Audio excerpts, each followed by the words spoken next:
নারীরা নখে nail polish দিতে পারবে কিনা এবং নেল পলিশ দেওয়ার পরে যদি অজু করে তাহলে অজুটা হবে কিনা, দেন যদি সে নামাজ আদায় করে তার নামাজটা আদায় হবে কিনা, দ্যাট ইজ দ্য কোয়েশ্চেন।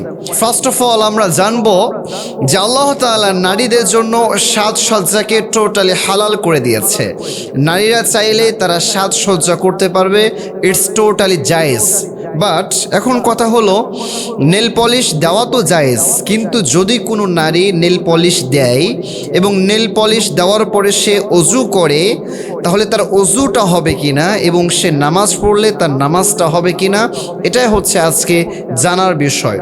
খুব ভালোভাবে খেয়াল করেন, যখন একজন নারী সে তার নখে নেল পলিশ দেয়, এই নেল পলিশটা দেওয়ার কারণে তার নখের উপরে একটা আবরণ তৈরি হয়, একটা মোটা জাতীয় আড় তৈরি হয়, যার ফলে তার নখ এবং তার উপরে যে আবরণ আছে এটা অনেক শক্ত এবং মজবুত হয়ে যায়।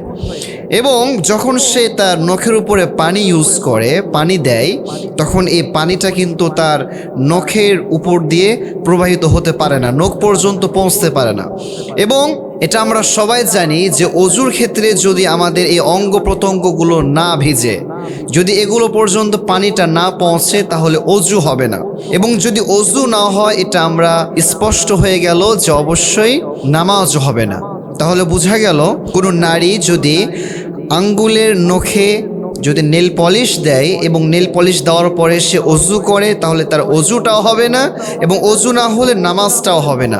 এখন পাশাপাশি অনেকেই জানতে চায়, হুজুর নেল পলিশ দিলে না হয় নামাজ হবে না, অজু হবে না, কিন্তু যদি আমরা হাতে মেহেদি লাগাই, যদি আমরা নখে মেহেদি লাগাই, তাহলে কি আমাদের অজুটা হবে এবং আমাদের নামাজটা হবে?